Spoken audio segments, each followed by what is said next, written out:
Welcome to the return of the Primal Endurance Podcast.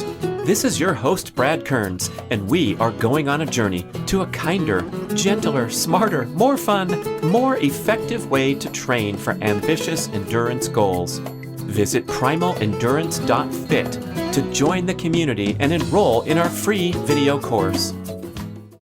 Hey listeners, welcome to this wonderful show with the man himself. Yes, that's his nickname in the triathlon scene, and it's held for decades. It's Dave Scott, a very prominent and highly regarded coach in the sport for many, many years, retired champion of the Hawaii IronMan 6 times. So one of the true legends of athletics, but also, interestingly, Dave is highly informed about exercise physiology, diet, training strategies. He's been coaching for so long, including elite champions, but lots of everyday folks from his base there in Boulder, Colorado. So as far as a knowledge base for triathlon training for all levels, you can't get any better than this. And we go deep and quickly into important topics. But I love how I knock him on his heels right at the start of the show by putting it to him and saying, look, man, do you finally get to celebrate and reflect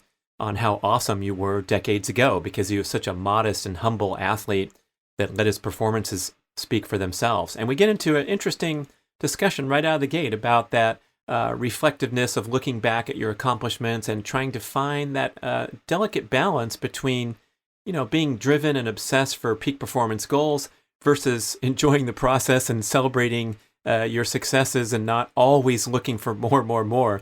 And I think that applies to all areas of life too. Then we get into a discussion about the technology innovations that have improved performances, especially in recent years with the advent of the springy running shoes and the ever-advancing bicycle technology. And then we talk about innovations in training, of which there really haven't been any tremendous ones, just perhaps today's athlete is hopefully a little smarter and a little more aware of the drawbacks of overtraining. But I think we still have a long way to go, and it sounds like Dave would agree when he talks about some crazy workouts that the top triathletes in the world are still doing, just completely ill-informed, ill-advised. Then we finally end the show with the important discussion about nutrition. And as you probably know from listening to previous shows, Dave very prominently and publicly made the transition to a low-carb, fat-adapted endurance athlete from his old days and his legendary intake of mountains of carbohydrates to fuel his incredible training regimen that brought him 6 Ironman titles. So we get into a little bit of nuance there. We start off appropriately with protein being the centerpiece and the most important objective of diet, and how a lot of endurance athletes in particular are screwing that up. And then we get into the place for the other macronutrients and assorted strategies of timing your meals and some really interesting stuff I've never heard about protein timing. So you're going to love it as usual from Dave Scott. Here we go. Dave Scott, I should say catching up with Dave Scott because I never did it on the race course, but now we are here many years after our battles on the swim, bike, and run. And I do want to start out with a recap of your experience. It's wonderful that you're still highly connected to the sport. You just got back from busy times over in Hawaii. Yeah, it was a busy week, Brad. And as everyone knows in the industry, it was a 2-day event. So it was the first time. And I think it's going to be the standard. The women and the old guys were on the Thursday event, and they had tough Kona-like conditions. And then Saturday, predominantly the men, again, the younger guys, and the oldest bracket on Saturday was 55-year-olds. I'm not really sure why they did that. But they had a premium of superb day weather-wise on Saturday. So quite a contrast just in the 2 days, but very typical of Kona and a lot of athletes. So I'm going to ask you a fun question. I'm going to throw you off balance at the start of the show here, Dave. I knew you when you were at the top of the triathlon world, and you were always the most humble and understated guy who let the racing speak for itself. You didn't engage in the the trash talking and the fun stuff that we see from athletes. But I'm wondering now, you're going back 30 some years later.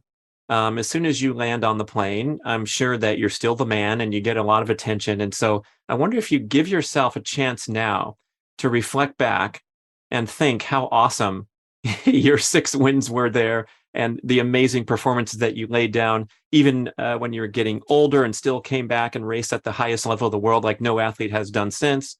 I don't know. What does the man think really when he goes back? It's a big, broad question, I have to swallow a little humility and humbleness in trying to answer that question, Brad.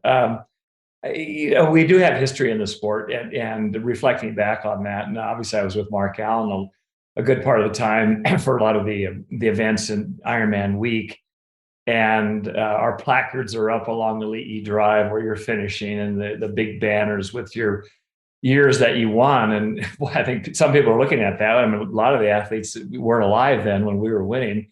And so, I think at the time it's hard to recognize that you have a finite time period when you're racing professionally, as you did. You think you're kind of invincible and you're going to go on each year, and every year you're going to get better. And it's very difficult to sort of accept the accolades and a victory a year at a time. You're always kind of looking ahead, and to a fault. I would always say, well, that was okay. I know I can do better, and I wouldn't really relish the first place victory. And people would say, gee, that was something. I'm always looking ahead, and that is a fault. And I saw that in Christy Wellington as well. Our incredible Ironman champion that had competed in 13 Ironman races and won all 13. And she was remarkable, but she never really could pat herself on the back. And I recognize that as her coach, saying, Chrissy, you've got to savor those victories, not just the big victories, but the little ones that get there. And I think everyone says, enjoy the journey. And it's difficult to do that now. It's kind of reflective where you think, we were pretty competitive way back when, and the conditions were quite rudimentary. We thought that was really something. I've told people, even in Ironman, from Javi up to the turnaround, which is about 19 miles, there used to be 3 cattle grates on that road, and the road was just riveted and pitted. It was a mess. And so you'd hit those cattle grates going up, and then coming down where you're ripping, you'd hit them at 40 miles an hour and think, oh boy, hopefully my bike's not going to dismantle. And then the Kona wins on all the years, and some of the victories I had were just brutal. And I'm always hoping not that they're just a reckless, windy day when the athletes are racing, but I want them to be challenged by the elements. So we saw that with the women's race. The men's race didn't have those wind challenges. I do savor the victories. It's a long time ago, and it's fun to go back. I think what helps me savor some of my past accomplishments are the idea now of going out and running a 6-minute mile, which I could probably do on $1,000 bet. And I bet you it'd be 5:59 and I'd be collapsing at the finish. And I think, gee, that was my training pace. And it was, like going out for breakfast and coming back. So that part, you get reflective really quick when you're no longer able to throw down and set PRs. And speaking of the importance of having that balance and how it might be a mistake to keep wanting to drive forward. I remember Peter Reed talking about how he only won the world championship in Kona by a couple minutes over De Boom. And so therefore he concluded that he needed to train much harder the next year to ensure that he would win again. He went right back into training like the week after the race or something like that, and then blew himself up, right? Yeah. Well, we've all been a bit manic about our training, and I think we're looking at our competition, but I think most of the champions that have been there are so self-driven that, it's hard to fulfill that gratification, and gratification should come with a win and with each season, because there's no predictability, particularly in the Ironman distance and that particular one in the World Championship. So yeah, it's kind of a disease in a lot of ways. And I think a lot of professionals, and certainly the amateurs, can reflect on each year, and every year you're turning over a new card. Yeah, I wonder looking back now, if you had the chance to go back and return to the starting line in 1980 and redo your career with more awareness and wisdom, and you talked about those struggles that you had when you were at the top level and then battling the tremendous lows and the mental health struggles. I wonder, this is all part and parcel. In order to be number one, you got to be kind of a freaky guy who's not strolling down the Boulder Mall, eating Mrs. Fields and going to a movie and living this normal, healthy, balanced life? Or is there a way to kind of thread that needle where you don't have to be the Michael Jordan competing in everything and needing to win, and he was the greatest basketball player? Is it a possibility to be a well-adjusted but extremely competitive athlete? Yeah, I think so, Brad. I think it's easy to look at athletes that I've coached that seem to have an imbalance, and without using names, I've seen this, and I know from what I've heard with the two incredible Norwegian men is that their life is triathlon. It's all triathlon, and there's not a deviation. But yet, I don't really know their life, and I always think it's good to have a hobby or other interest. Do you like to read? Can you just go on an easy hike? Do you like poetry? Do you play music? Do you listen to music? What other branch of something that stimulates your brain a little bit differently than swim, bike, run is really healthy. I did have that. I had other interests, always did, and I brought up reading. I'm kind of a voracious reader of lots of different types of books and genres, not just athletic books. Or books on nutrition or exercise physiology. So I like that. So was there a balance? I wasn't eating Mrs. Fields cookies, like he said, but nutrition has changed a lot. That's a whole different topic. Yeah, I think that balance is really key. I think you have to have an outlet. I think you have to be able to lean on that outlet so that it becomes a real cog in your system that you say, I need to cut back on my training, or I need to back away from it mentally because it's wearing me thin. And I see that with athletes. It's not the physical toll of it. It's the mental toll that people have. And I see this behavior with amateurs that are type A and maybe have a family and they're the CEO of their company and they're just crazy. They got to get in shape and do this. And they're up at 4 o'clock in the morning. I've had a number of athletes that I've coached. And I just said, this isn't balanced. This is a mess.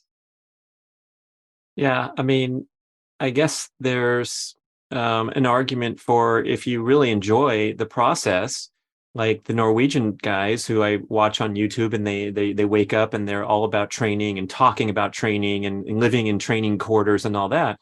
If you enjoy it, that's fantastic. More power to you. But I think it's difficult to be that extreme of driven individual and really enjoy that process. And so then maybe a friendly coach can drop some hints about reading some poetry instead of yet another obsession with one's goals. Yeah, I agree. You said that very well. It's good to have that diversion, that outlet. It might be in politics, it might be in economics, it might be in the environment, something else that gets you away from your last workout. And I good or bad. Yeah, I think it's extremely important that you're able to talk about that, because it elicits questions that you can ask someone else outside of your training partner, or your training bubble, or your training dormitory, or whatever it may be, your training group. Can you really ask a question to your neighbor across the street? And I find, certainly with COVID, that a lot of people are encapsulated and have the difficulty and inability to really speak to people. And a lot of times when I meet athletes, I'll ask them a question that's totally off the wall, has nothing to do with their Ironman race coming up, but something else that just completely distracts them a little bit, but they have to think about it. And I do it purposely. It's kind of my game. Oh, mercy. That's great, though. Yeah, shake them up a little bit. Absolutely.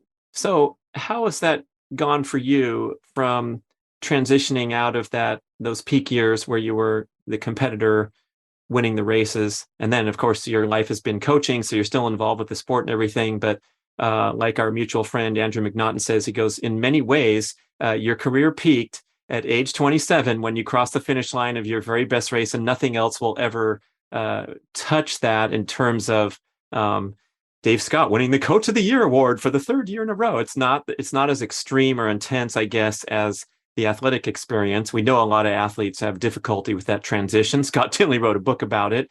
But how has that gone for you, if you want to share? Well, it's gone in waves. To use the same word, the gratification, which Andrew had stated in winning a race, the accolades and the moment that you're doing that, it's just an explosion, and everyone's there and everyone recognizes it. And anything else you do professionally may not reach that latitude, but mentally, I think it can. You don't have the exterior stimulus that you get. But the one thing, and I was talking to my sister the other day, and I just said, Jane, what I really enjoy is talking to the athletes. I love that at IronMan, always do.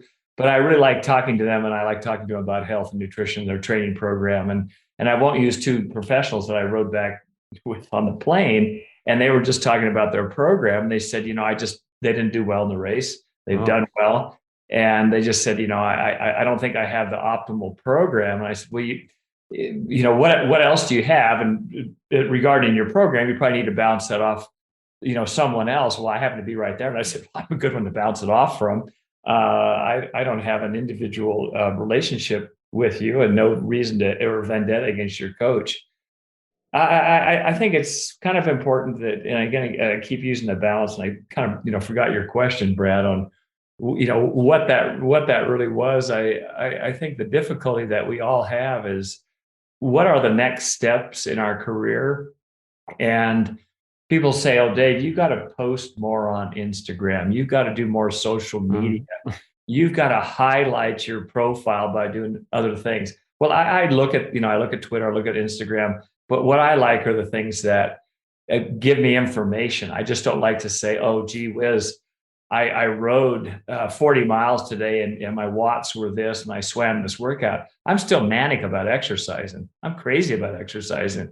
I do it every day. I need it for my brain, but I also, we're all vain. I like saying, gee, I'm an old guy now. I want to make sure I don't look like my classmates. When I went back to my 50-year high school reunion, I said, bloody hell, they look horrific, but not all of them.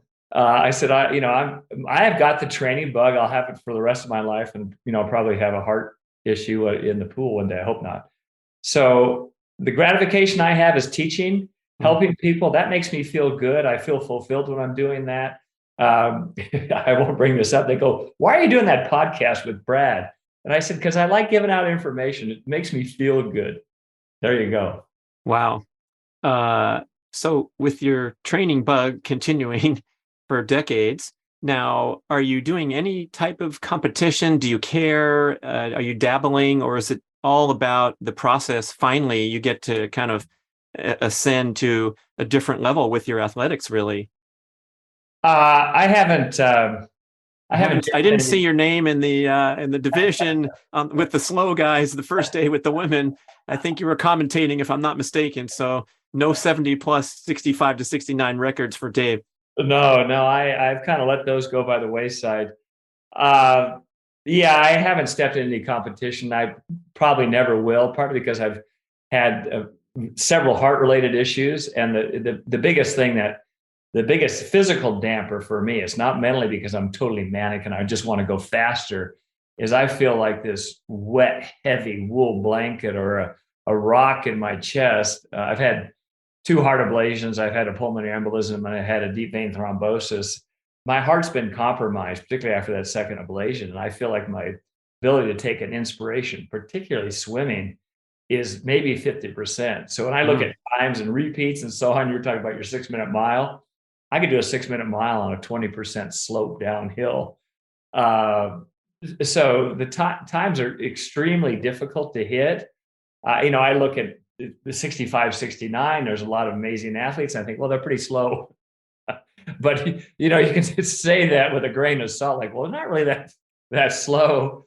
I work hard on the pool. On the bike, I still can hold okay on the bike. I know my times. I have a power meter, but I don't like turning it on. I say, what for? I know every split out here possible. So I still push myself. Like today, I rode 38 miles, and the time was pretty decent, and the wind was kind of strong, and then I swam 2,500. So I still do my thing exercise wise, but I'll be 69 pretty soon.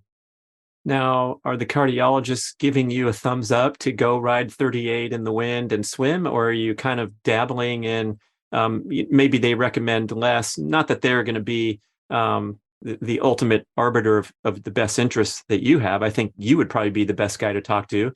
Even if you weren't Dave Scott, they should probably call up Dave Scott and say, hey, what should I do after a couple of ablations? Is there a sweet spot where they say, hey, this stuff's okay, but don't sprint and go to 100% max or something? Yeah, there's good data on it, and I think we talked a little bit about this, Brad. I was giving some talks on arrhythmias in endurance athletes. It's very prevalent. We've seen it. I lost a good mate who died. He did 10 Ironmans, and he had an ablation and was out running. Was that the reason? And he said he put on Instagram, "I don't feel great," and he was a real jokester. And then a couple of days later, he died of a heart attack. And I hear a lot of heart related issues with it. The limitation that I think athletes have, and I talk about this all the time, is that we can't go kind of hard all the time. And the kind of hard where we're sort of locked in, where athletes will go out. You did it, I did it. Oh, we got a 5-hour bike ride. Let's just go fast the whole time. Oh, let's run an hour and a half off the bike. The information that is out there is that kind of hard below threshold pace is not good for your heart, because your heart rate's compensating for a lower stroke volume, amount of blood that you pump per beat. What is good is to work at like zone 2, where you're going, moderate, and good athletes are very efficient at that. In other words, you can generate a lot of watts in your bike. You can carry on a conversation, but you're not going above that little peak, which is below your FTP or below LT. But then have those periods where the bear comes out of the bushes and you're having to sprint. So you're doing a high intensity segment. So if people are going out for a 5-hour ride, they may have 20 minutes of shorter segments that are really ferociously hard. That's good for your heart. I didn't really know that when I was training.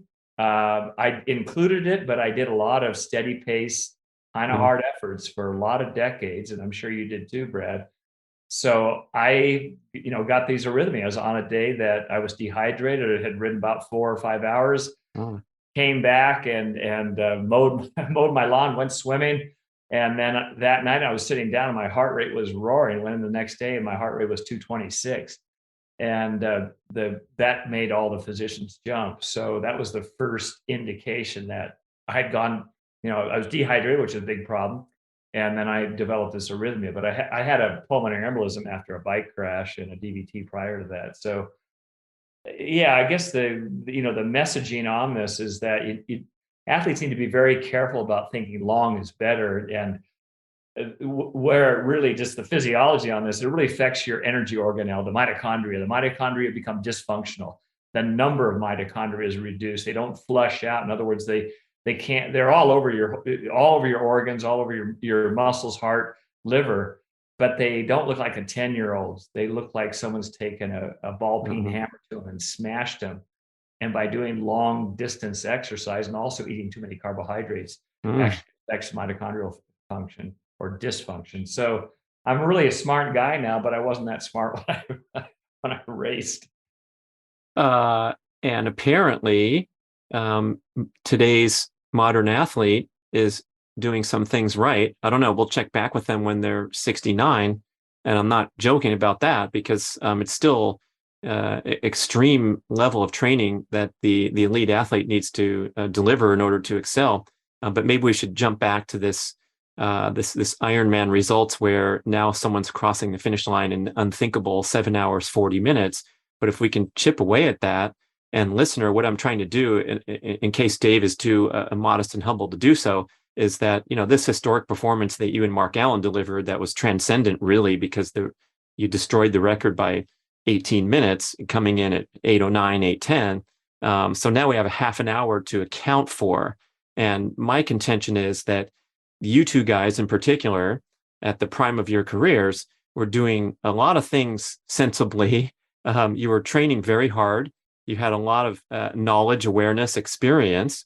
and were well adapted.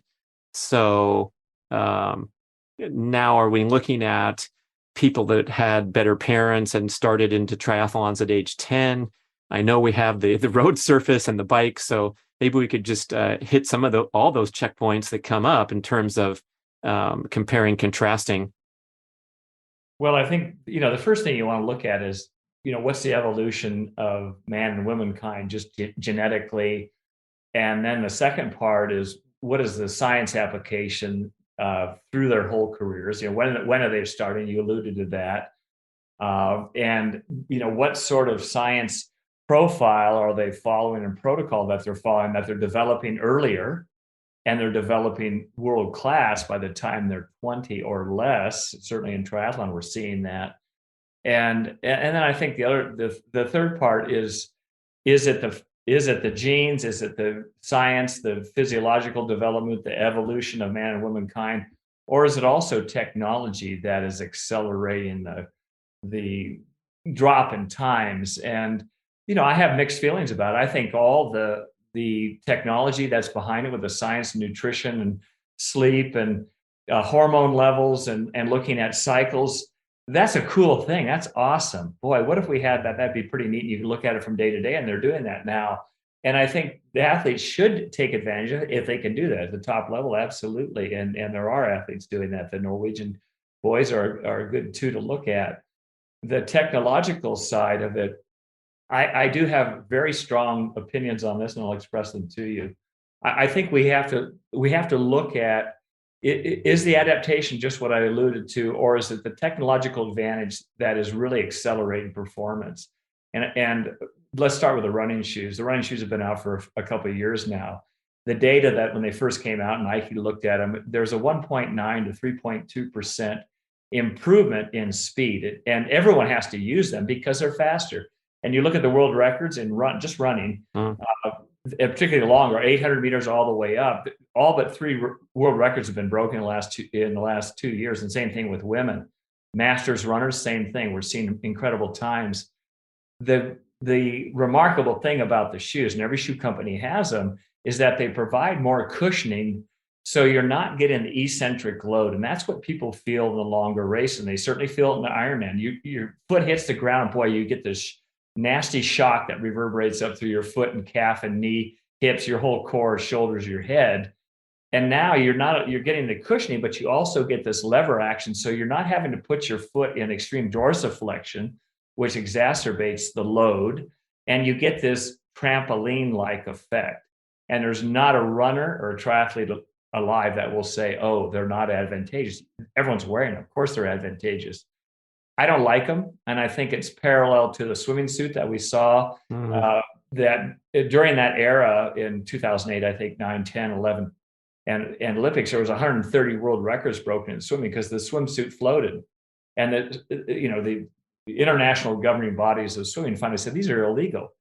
This isn't about the athlete being a better athlete. These allow this asset to be exploited because they're advantageous. It's the same thing with the running shoes. And I've disagreed with the shoes when they first came out. I think that they've gotten away with this ridiculous trampoline, and everyone's using them. I think they should be banned. I'd like to see what people can really run with a shoe that's coming out of the box, and not one that's been developed for the reasons I just cited.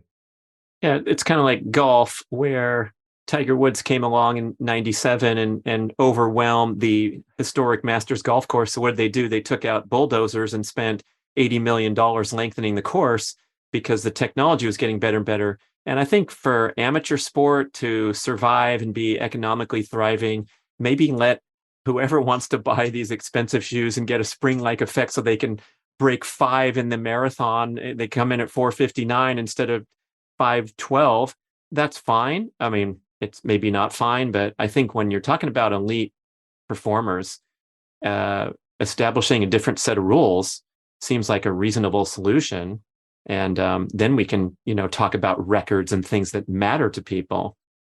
Well, I think what you said, what matters is that you want it on a level playing field. It's like putting a lever action in the pole of a pole vault that allows more spring. Or a motor in the A motor in Yes. the hub of the Tour de France bike. Yes, Yeah. exactly. So I look at it like, are these athletes so far superior than the old guys because they're running really fast? No, I don't agree. I don't agree at all. And even looking at Gustav Iden, which I think he can be the very best pro triathlete ever on this planet. I think he's sensational. I've seen him.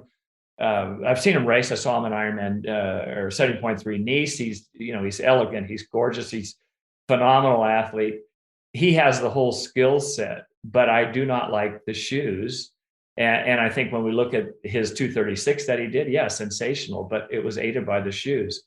I don't like the bike technology either, because they're putting over like a fairing, a casing over the derailleur, and it's aerodynamically these bikes are rockets.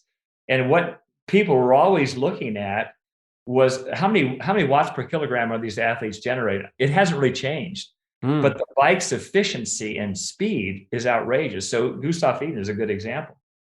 He rode 411, didn't ride 404 like Sam Laidlaw. Probably could have, but was wisely holding back a bit. 411 is damn fast, but these bikes flow real fast. His watts per kilogram average, I think, was 315. That's no different than it's been for 20 years. So a 315 output 10 years ago was a mile and a half to 2 miles slower than what they did.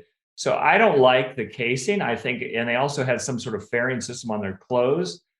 To me, that's not the athlete getting stronger, not using science, not using nutrition, not using psychological aptitude to improve their performance. Is it sour grapes? I don't think so. Put it on a level playing field, and I think we're going to see the times eventually get to 741 without having these aids on the running shoe nor the bike technology. And somewhere, just like swimming, they've got to say, no, we're not allowing this. And they've allowed it on running, where they have a 40 mil lift. I know Gustav Iden had 50 mil, and the lever action and the sponginess and everything else was magnificent. Whew. Yeah, that's a lot. That's a lot to take in. I'm sure your listeners are going to go, boy, Dave Scott's got a lot of sour grapes. I don't know. Talk to a bit broader audience and see what other athletes are saying. And again, the current athletes have to stay up with the standards. They have to play the game. But if you want to be competitive, you don't, have an old bike, an old dinosaur, and the old running shoes. You're going to lose, and lose badly. I mean, the top 4 guys at Ironman this year were rookies. So the first 4 guys had never done Ironman Kona. They did pretty darn well. And I believe it was like 9 out of 10 were from Europe in the top. And on one of the years I participated in back in the 80s, I think it was like 12 out of 15 were from America. So we have a shift in the scene. Do you have any insights about the internationalization and especially the concentration of the top athletes kind of leaving our continent? Well, I think the U.S. has been behind for a long time. We don't have the science, we don't have the nurturing that a lot of the European nations certainly have with their athletes very early on. And they did this in Norway. Norway was not even on the planet; they were laughable, but they have applied some of their technology, and obviously Nordic skiing. A lot of it comes from that. I was at their Olympic Training Center. I saw that, and it was magnificent. And the athletes are consolidated. They go through the protocol, and they're really gleaning the best athletes. And we see this in Germany as well.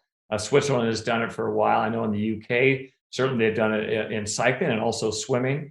So I think they're developing their athletes a lot earlier on, and therefore we're seeing them at this world-class level and just dominating, and the U.S. is getting left behind.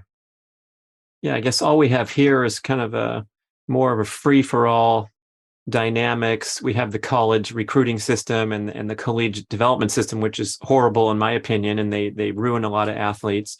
And those are, of course, for individual sports. I don't think the collegiate triathlon scene is still club oriented, and so it's still sort of a fun thing. And I guess you just kind of have to bounce around and get lucky in whatever situation you're in to develop in a multi-sport fashion. Well, Chelsea Sodaro, obviously U.S.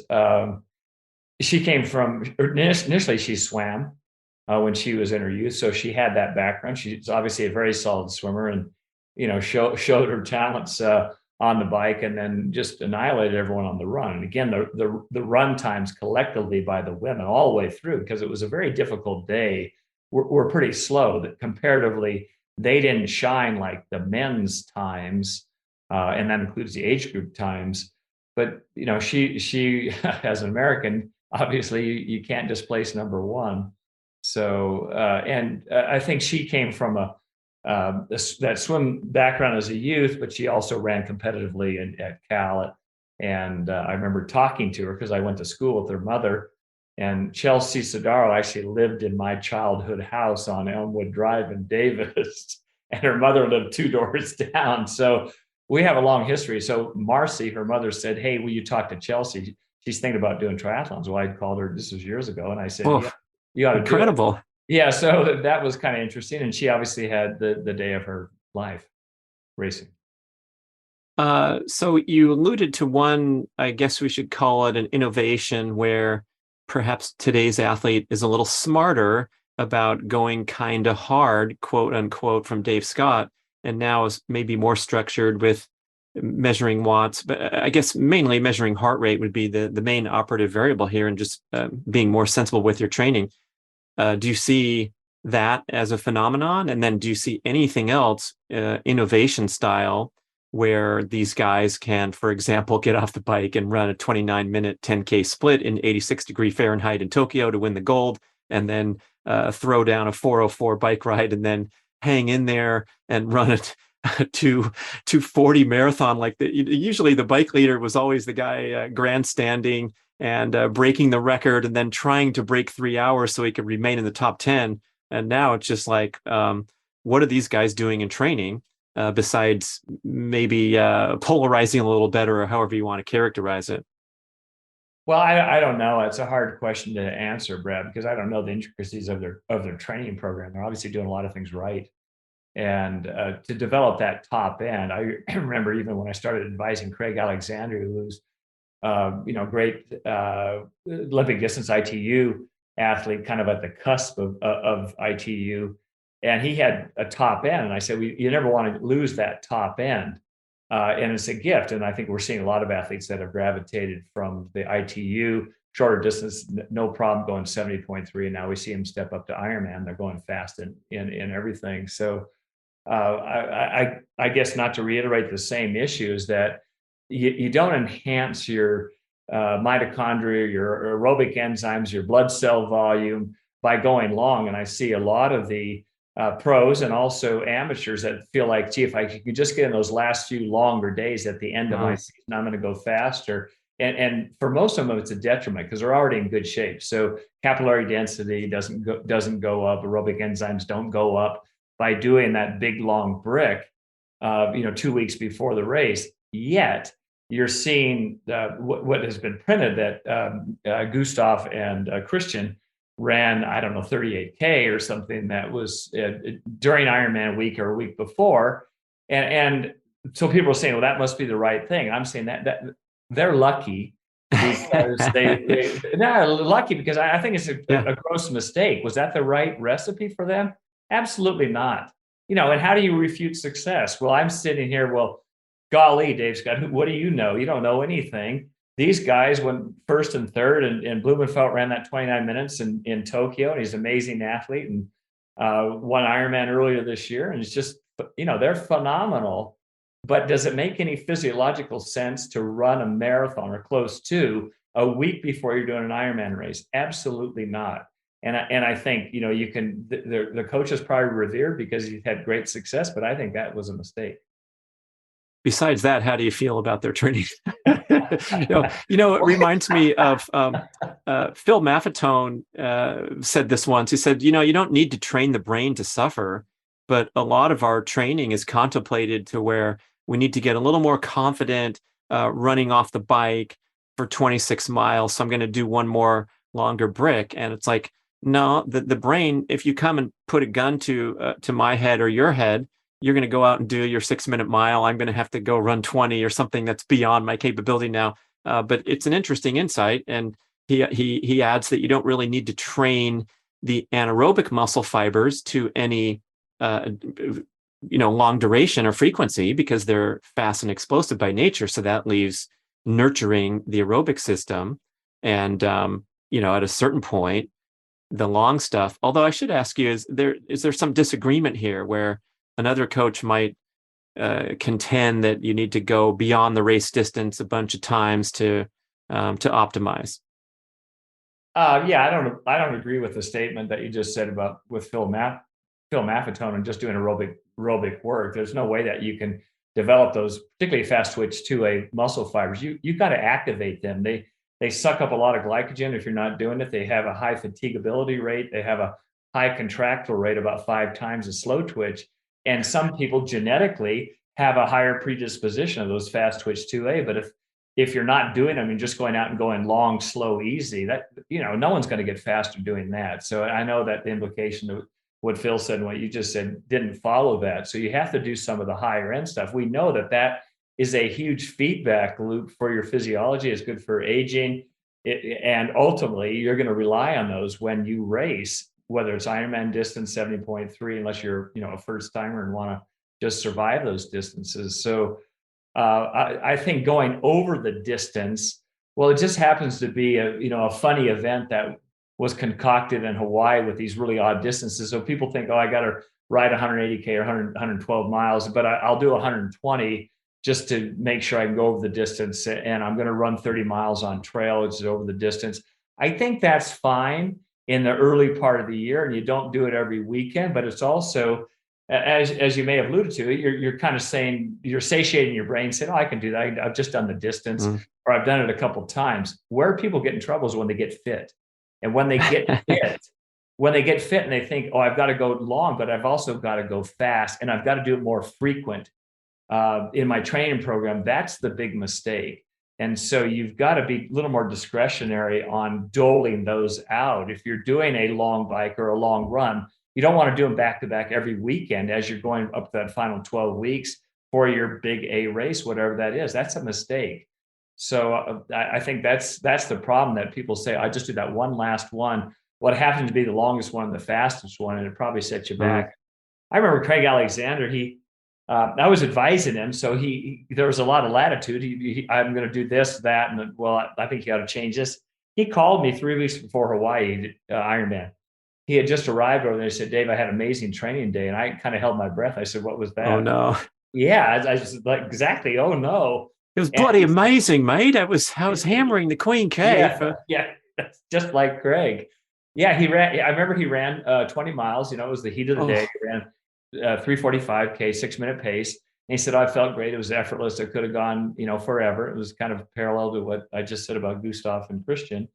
And he also, rode the course real fast or something. And what really worried me was the run. I said, oof, that was a big dosage. You didn't need to do that. And ironically, that year he had a terrible day. Was it those two workouts? I don't know, but it certainly didn't help him. Okay, so today's athlete is still kind of doing some questionable stuff.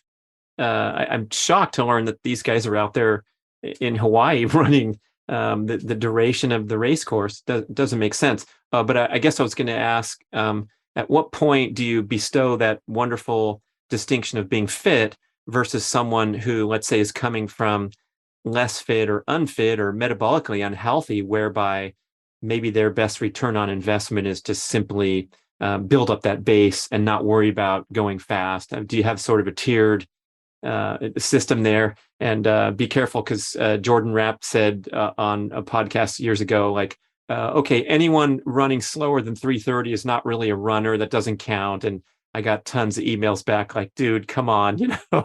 People are doing the best out there trying to break 4 hours. Don't hammer on them. Yeah, I think it's important for all levels of athletes. And I do it with the athletes I coach, is I put in marker sets, or what I call test sets. And if you repeat like sets throughout the year, you get great feedback. So if the standard on the bike is to do an FTP test. So, that's a nice one, but you also want to look at your anaerobic end. What's your high end? What are you capable of doing? And you can delineate that down to shorter segments. So for example, you might have them do 8 times a minute and a half with a lot of rest in between, 3 minutes rest in between. What's your power output on that? And you'll get your top end. The VO2 is the sort of in between that. So you can do a VO2 set, and that might be 6 times 4 minutes. What's your output on that? And then on the other slower end is what's your aerobic economy? What watts are you pushing at your level 2, and you're going 3 hours, sort of steady pace conversation? What is that? So those kind of 4 ranges, those aren't all the energy systems, but you got your really fast end, you got VO2, and you've got LT or FTP, and then your aerobic end. It's good to look at those so that you actually have some sort of data, or intuitively, you don't want to look at it, you should have pretty good insight on what you're doing. But if you're actually using the metrics, you can kind of measure that, so you're not just throwing feathers in the wind when you go into a race and say, gee, I hope I have a good day. Everyone wants to say, gee, I'm going to have a great day. I don't know how good it's going to be, because I know that I'm fit and my fitness has gone up. So it doesn't matter if someone's doing a 15-hour Ironman, you still implement those variables. And Jordan Rapp's saying that stable, that has no correlation to someone who runs a 5-hour marathon, but they get down to a 4:40. And their top end is X. So everything is kind of measurable and transfers to all levels. Yeah, it's nice to remember that it's relative too. So when we see Kipchoge going for a quote unquote easy run, I believe his easy day is like 18 miles at altitude at a 6-minute pace. Wow, that's pretty impressive. But wait a second, that's a minute and a half slower than his marathon pace. Yeah. What's a minute and a half slower than your marathon pace, listener? That could be a brisk walk as your easy day, and have that comparison to remember. Yeah, very, very well stated. And that is true, because I think people need to look at that. And also, I think, looking at the marathon times in Kona, and prior to this, Jan Frodeno and had a pretty decent time, but nowhere close to even his aerobic pace. He had run, I think, 241 or 242. If we look at Gustav Iden, run 236. Well, he's just a little faster than 6-minute pace. He's about 340 per kilometer. What's his aerobic pace? Well, obviously, heat and humidity affect that. That brings up respiration and heart rate. He's a little dehydrated. That exacerbates it at the end of the day. But pace-wise for him, I'm sure if you pulled up next to him and said, "How you doing, Gustav?" he could have spit out several phrases and said, I feel okay. My body's kind of tired. But it's not like he's running 800 meters. Well, don't talk to me. So, I think when we're looking at pace, we still want to train that top end. And we look at the very best athletes. What are they capable of doing when they're fresh? I mean, Gustav Iden is fast. What could he do a marathon in fresh under cool conditions? Well, I'm sure he can run in the teens. He's 2:15, maybe. I don't know. Mm-hmm. He's fast. They would absolutely have to be able to. Exactly. Yeah. Exactly. Yeah. So what about you, putting in work in the heat there? But would you contend that you weren't that fast to drop a 2:15 at CIM with a tailwind and 47-degree weather in the winter and all fresh and rested? I was never that fast. That. I think I was economical and I was strong. And that was my gift. And I kind of looked at that. I think Chrissy Wellington, we speculate unless you've done it. What is your fastest marathon? And what is your fastest marathon in an Ironman race? What's the differential? Mm-hmm. And we've had a lot of athletes that have amazing marathon times, men and women, but they're pretty slow comparatively off the bike. It's like you said, you've run 220, but can you do 3 hours in Hawaii? Well, there's 40 minutes. I've kind of looked at that window. What is that? And even in that race that everyone cites, that Iron War 89, and our actual run times, Mark ran 2:38:58. This takes out the transition. I was 2:39 something. What could I have done in a marathon fresh? I don't know. Maybe 2:21. I thought about that. And I thought, okay, 2:21. And that's 18 minutes difference. And Chrissy Wellington was, I would say, about 18 minutes based on her training background, her marker sets. So I think she was pretty economical, being able to run closer to that off the bike. But I think we got athletes like maybe Chelsea Sodaro and Gustav Eden that if they were fresh, what could they really do in a marathon? They could probably have blasted. Yeah, there might be too much made of that. I know Arturo Yeah, Barrios was ridiculed when he speculated he could go do the Ironman and run a 2:14 off the bike since he was a 2:08 guy. And people are like, yeah, try finishing the bike ride first, dude. exactly. But yeah, I mean, you have they're well adapted for triathlon. I remember seeing the Brownlees and them arise to the sport and like, okay, so what's their best event? And the answer is triathlon from very beginning. That's Of different than course. some swimmer guy trying to not get injured training on the road and so forth. I think we better transition into nutrition, start getting into a really spicy topic. But Sure. we've had so much discussion about this in recent years, especially with your, I guess you could call it an evolution into the fat adapted low carbohydrate strategy versus the old, compare and contrast to the old days when I believe you told me in an email where you're eating 600 grams of carbs a day or something like that to fuel Yeah, your training. yeah, that's about right. Mhm. And so now in your reflection, you think that was counterproductive or not optimal, is what you're saying. Yeah, I don't think it was optimal, and people will contest, well, you won the Ironman 6 times and you're second 3 times, so you had some good days. But I think every athlete in hindsight will look back, well, what did I do right and what could I have improved on? And I think my diet was a disaster. I was able to survive on that, but I had a lot of roller coaster fluctuations in performance where I'd wake up really sluggish. I think my insulin levels were high the Mm. next morning. Blood sugar was real high, and I was lethargic. I wasn't feeding my brain well, and so a lot of times my depression would set in earlier, and I had a lot of GI issues as well. So shifting to a initially a higher protein, which I still think is a key factor that a lot of athletes are missing. And then going to low carb, high fat, or keto nutrition is the most advisable thing to do for health reasons and also performance. And maybe I'll just say something about the protein level, Brad. We talked about this a little bit off camera.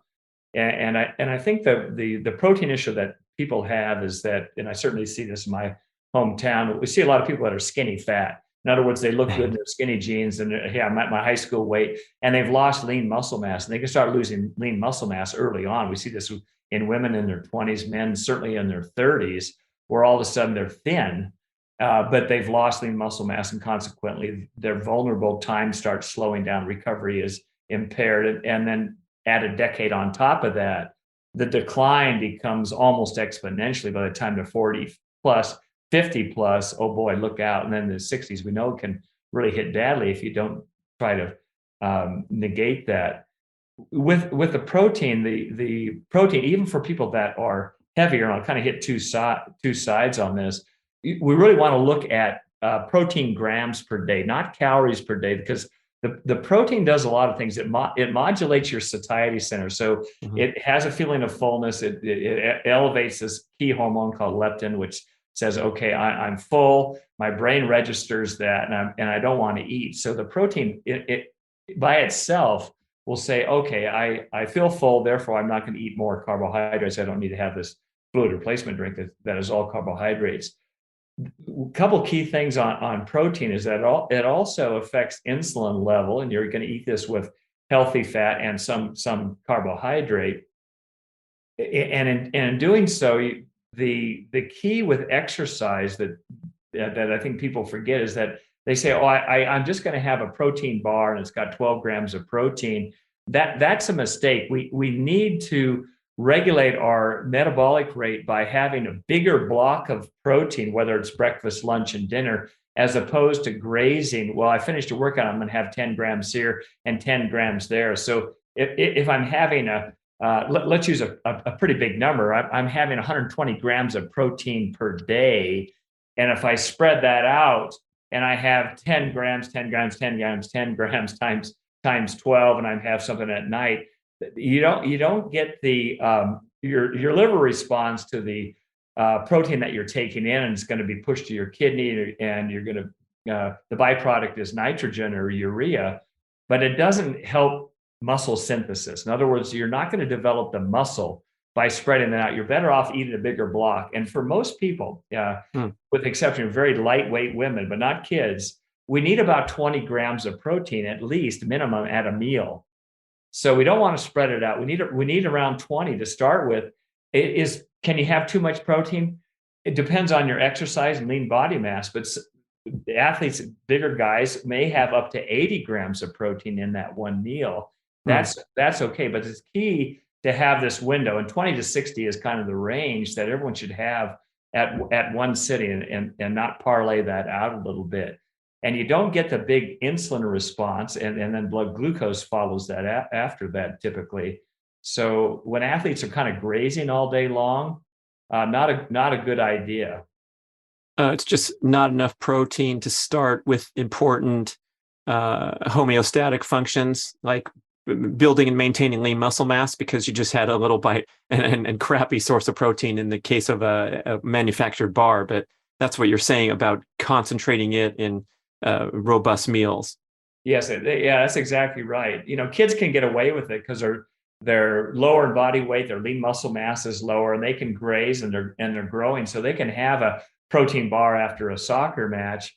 That will enhance them. But once they've got their hormones are rocketing, so once they've gone through puberty and they're in their 20s now, they need to think about having more at each of the meals. And I think this is a big problem with a lot of endurance athletes, is that they kind of portion it out. They think, well, I'm going to have less now, and therefore I'm going to maintain my lean look, my skinny jeans look, but they're not really repairing and recovering like they could. And I see this with, I know we talked about this before. There's a lot of good data on time restricted eating and having a bigger window of time where you finish dinner and then you're not going to eat the next day, and you're going to exercise and you're going to burn free fatty acids.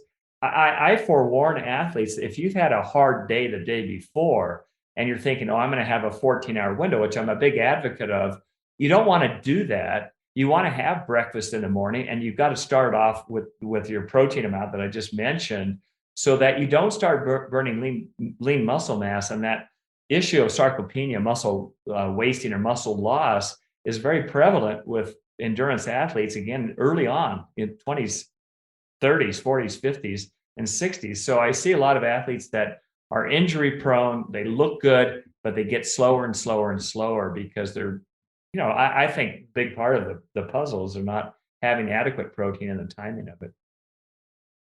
Is it also, do you think, common to miss on your total protein intake? Yeah, I think it's a big problem. I think if you're trying to lose weight, you still want to go to those protein grams that I'm talking about. You set that first for the athletes that are looking at maintaining a muscle protein synthesis. I think it should be based on lean body weight, and the good data is about 2.0 grams per kilogram of body weight. So what does that mean?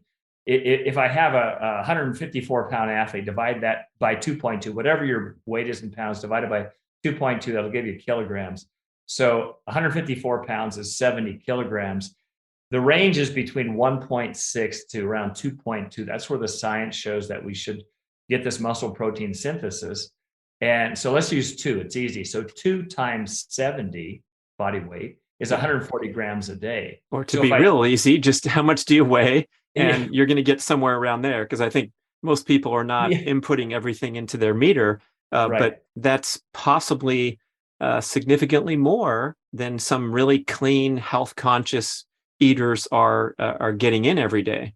Yeah, I think it's really key for the endurance athlete. Something that hasn't really changed in my philosophy, but I follow the science pretty closely on this, and there's great data on it that a lot of athletes and a lot of people that are trying to lose weight will find that if they do this, and again, because a lot of times it affects your satiety, you don't eat anymore, and it has a higher protein has a higher thermic effect. In other words, it revs up your system. Fat is next, and then carbohydrate is last. And that's why people have a propensity to, oh, I need more carbohydrates. I'm hungry. I got to, and your insulin level goes up, and then you have this elevated insulin, which quite often will drive the blood glucose up, and that's a real inflammatory response. And you gain fat. So the extra sugar, if your liver's not moving it out to the organs, and then your kidney, you develop this visceral fat around the organs. And it's a big problem where you see a lot of lean athletes that you can actually see it, like, boy, they've got this meat roll around their stomach. It looks like a bowl of jelly mass, and they just eat crap, particularly too many carbohydrates. Well, that's normal and average today. So it's not even most people don't think twice about it. It's just something that happens with aging, but it's a disaster metabolically in so many ways, including the interfering with the sex hormones and sending you on a slippery slope to building up more visceral fat if you do accumulate a little bit for whatever reason. Yeah, I mean, you hit it right on the nose. The people that have that, their testosterone levels and production of human growth hormone go down a lot. And you can really exacerbate that problem by saying, gee, I just want that big bowl of Haagen-Dazs and that pie at night before I go to bed. And that elevates cortisol right before you go to bed. You don't want to do that. That lowers your natural production of HGH and testosterone, which helps recovery. So you're better off, gee, if I could just have protein, maybe a little bit of protein, because it's going to affect my satiety, and I'm not going to have a lot, and I'll have a healthy fat with it before I go to bed, as opposed to that big sugary recipe that I just mentioned. So Dave's given us permission to have a protein snack in the evening Just a little instead of the pie. What about the commentary we hear on the other side, the dangers of excess protein consumption? That was a big talking point, especially with the keto craze, and it's going to knock you out of ketosis because it has some insulin stimulating effects. And now a lot of experts, at least that I follow, are strongly countering this. I love Rob Wolf's epic one-liner on the topic when he says, if you want to live longer, lift more weights and eat more protein, and opening up this idea that maybe we were misinformed. And then secondly, before I let you answer the question, I'm going to give part answer is like, it's pretty hard to overstuff yourself on eggs and steak versus regretting that Haagen-Dazs and that Hostess pie. Yeah, you hit it on the nose, Brad, and that's very true. And I think the misinformation that has been kind of doled out and unfortunately doesn't follow all the science is that if I have way too much protein and only protein in the morning, I come off a time restricted eating pattern, you can get a huge insulin response. But for example, in the morning, and I get this question, I'm sure you do as well, what should I eat in the morning? Well, it really depends. It's contingent on what your normal eating plan is, whether you're carbohydrate adapted or you're low carb or you're keto or somewhere in between that. And then what your exercise routine was the day before and when you finish dinner. So, trying to answer this question, high intensity exercise or big volume the day before. In other words, you had a hearty workout, you finished dinner fairly early, and now there's this window of maybe 12 hours. You should eat in the morning, and it should be protein. But you really kind of want to wait, because when you wake up in the morning, your cortisol levels naturally go up, and they pump out glucose. And so you have these glucose stores. It's called gluconeogenesis. And this gluconeogenesis taps into protein sources and also fatty acids. And so you're producing glucose without bringing in a donut in the morning or a bagel. And so you kind of want to let that rise. And then the other thing where I think where athletes go wrong, and certainly in racing, is that they have a cup of coffee right away. I'm a big advocate of coffee. I never drank it. I drink buckets of it, probably too much. But you want to wait in the morning to let your natural cortisol levels start to drop. So if you can wait 35 to 45 to 50 minutes after you get up before you have that cup of coffee. Some people say, I have to have it in 10 minutes. No, don't, because your cortisol levels are high, and that's just going to heighten it. And then have a little bit of protein, some fat, which will slow that down. And you can also add a small amount of carbohydrate as well. So I think where people overdo it again is that they have a tendency to eat too much, and to elevate your blood glucose level after you have this window. And it's called the dawn effect, which I know you're familiar with. The dawn effect is cortisol levels going up, natural sugar being fed into your system via gluconeogenesis, and you're kind of ready to go for a light workout with a light day before. Go out and exercise. You'll start burning free fatty acids. That's a good thing. You're not going to burn lean muscle mass and then have your meal after that.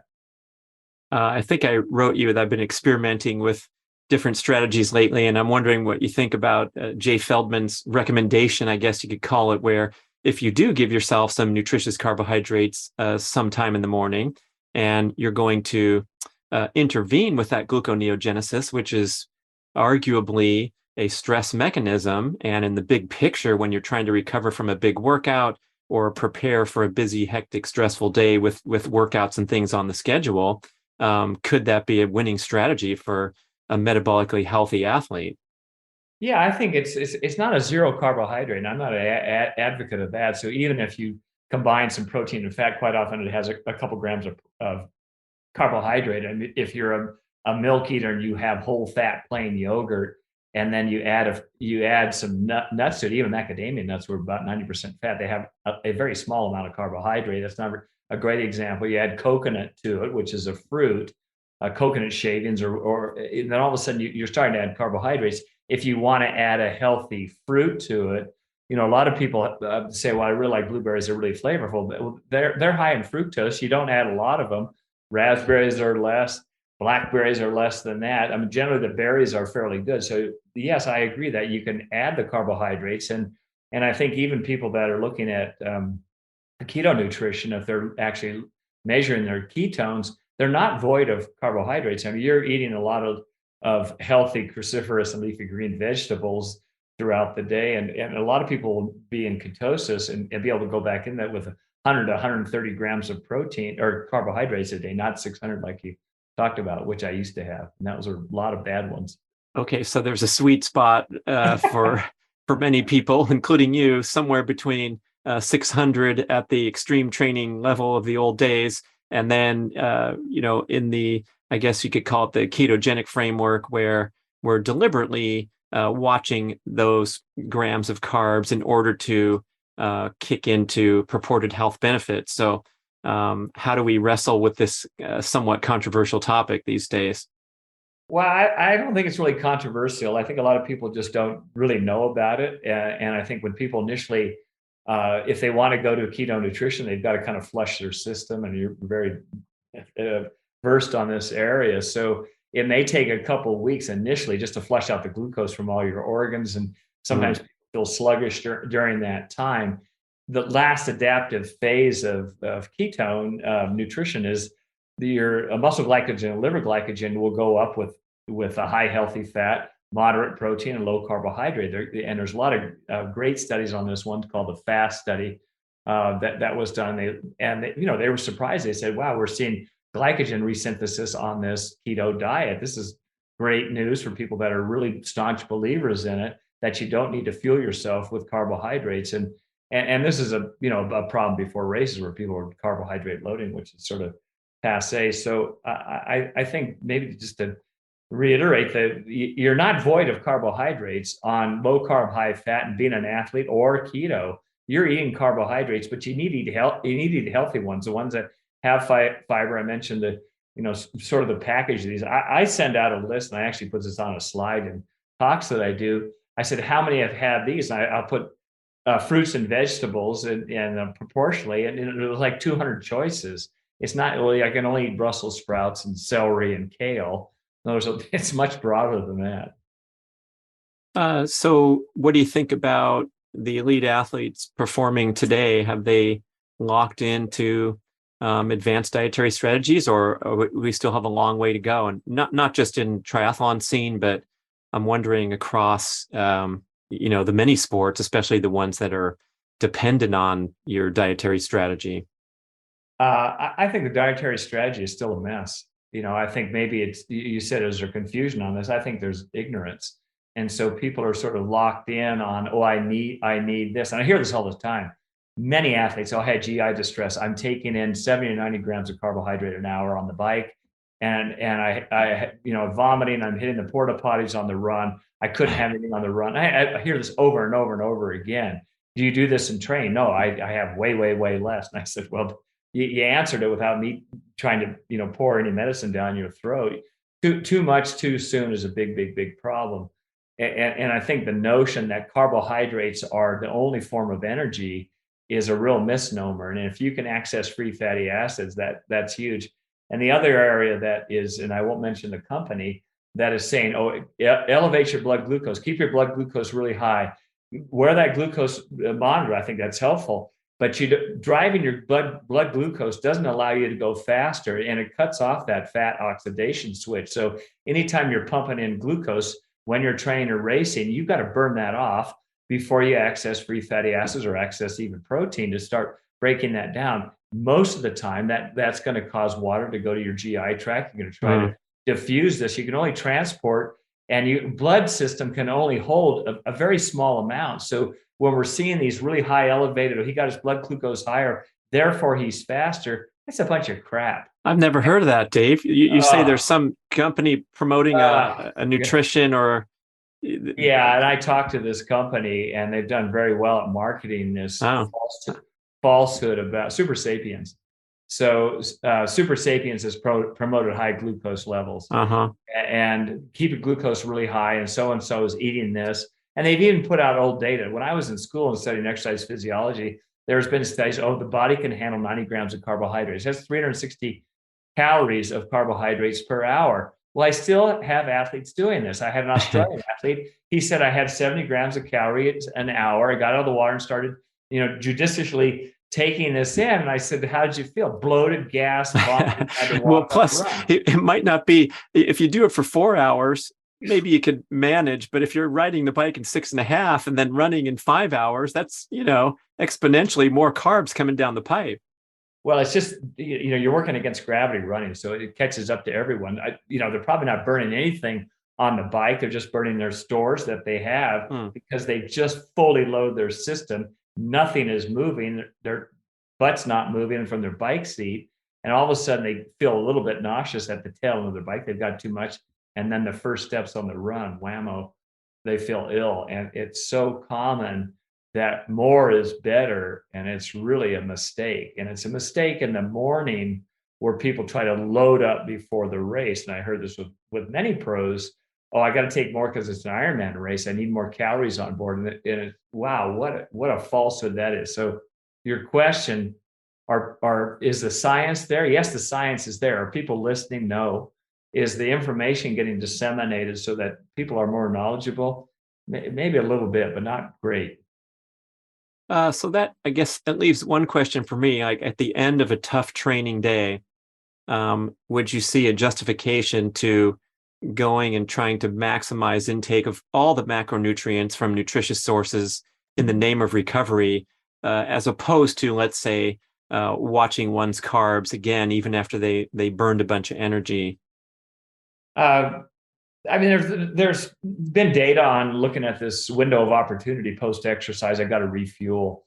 I just did this really hard workout. And the one thing on muscle protein synthesis is that for a conditioned athlete, you can really wait on this window before you actually refuel yourself. And again, you start with grams of protein to start with. If you're doing, you're a triathlete and you're doing a brick, or you're a runner and you're doing a strength session and a run session, not necessarily in that order, or any sort of dual activity session, that window afterwards, your master hormone's insulin. So insulin responds to food when you put it in. So are we missing that opportunity of resynthesizing our glycogen stores, particularly muscle glycogen, by waiting? There's some data on that.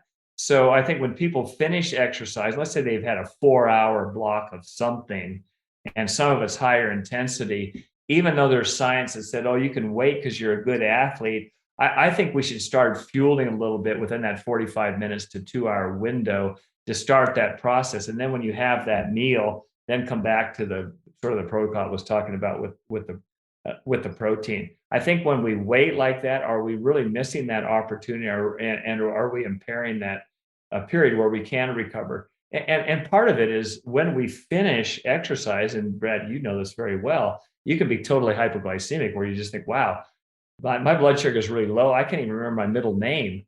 I don't know what street I live on. I got to eat something right now. And that's where you kind of nourish that little window by just, the first fuel that you put in really goes to your brain, and really it goes, blood glucose goes to your brain. If you're in ketosis, you're going to use those ketone bodies. but the blood glucose goes real fast. And we know it works. If I'm on the bike and I feel hypoglycemic, I'm going to have a gummy bear or a little gel. 5 to 6 minutes, all of a sudden your clarity, your alertness feels good, and then your muscles respond, you're going faster. So it's the same kind of response. I think we need to be careful on a hard day that's refueling, to kind of answer your question, is really kind of paramount just to start it. So that's where you can have something healthy in that window. I think we gravitate to a lot of the bars that are out there on the market, zillions of them. And a lot of the bars are toxic because they have really high levels of polyunsaturated omega-6, and those polyunsaturated omega-6 oils are the worst ones for our system for systemic inflammation. I think we see them all the time: corn and soy, and sesame and safflower, peanut oil. Those are all rotten, and a lot of the bars have them to enhance shelf life. Oof. I think that's a great way to end with this dire warning. If there's nothing else you can take away from the diet conversation, is get those seed oils out of your diet. There's at least everyone's in agreement about certain things. Dave Scott, great to catch up. Thank you, Brad. Well, you're very thorough. We covered a lot of topics. I don't know if we're very thorough on my response, but that's what we do. We hammer through everything, and tell us how we can connect with you and learn about the great training offerings and the retreats and all that great stuff you're doing. I have my camps at Hawaii 4 Seasons, and I have one coming up. We're actually putting out a flyer today because I still have one slot open for my December 4th camp. And then we turn it around in 2023. So I have February, June, and then December 2023. You can go to my website, and I have a newsletter that I put out. What I started off with, Brad, is I love the questions. I'm always ridiculed, like, why do you spend so much time answering these questions? So on my website, I have this thing, Ask the Man. I didn't give myself that title, Scott Tinley did. And so people send me questions on all sorts of things, and sometimes I do videos on them or answers. And the educational part has always been the intrigue for me, and it's never static. It's always evolving and revolving. And I think that part, I've never lost the desire to help athletes and to understand more. So you can get a hold of me on that website. There's a Dave Scott who's a musician, there's a felon, and then there's me. So you can find me. We can find you. Thank you for listening, everybody. Thank you, Dave. I hope you enjoyed this episode and encourage you to check out the Primal Endurance Mastery course at primalendurance.fit. This is the ultimate online educational experience where you can learn from the world's great coaches and trainers, diet, peak performance, and recovery experts, as well as lengthy one-on-one interviews from several of the greatest endurance athletes of all time, not published anywhere else. It's a major educational experience with hundreds of videos, but you can get free access to a mini course with an ebook summary of the Primal Endurance approach and 9 step-by-step videos on how to become a Primal Endurance athlete. This mini course will help you develop a strong basic understanding of this all-encompassing approach to endurance training that includes primal-aligned eating to escape carbohydrate dependency and enhance fat metabolism, building an aerobic base with comfortably paced workouts, strategically introducing high-intensity strength and sprint workouts, emphasizing rest, recovery, and annual periodization, and finally, cultivating an intuitive approach to training instead of the usual robotic approach of fixed weekly workout schedules. Just head over to primalendurance.fit and learn all about the course and how we can help you go faster and preserve your health while you're at it.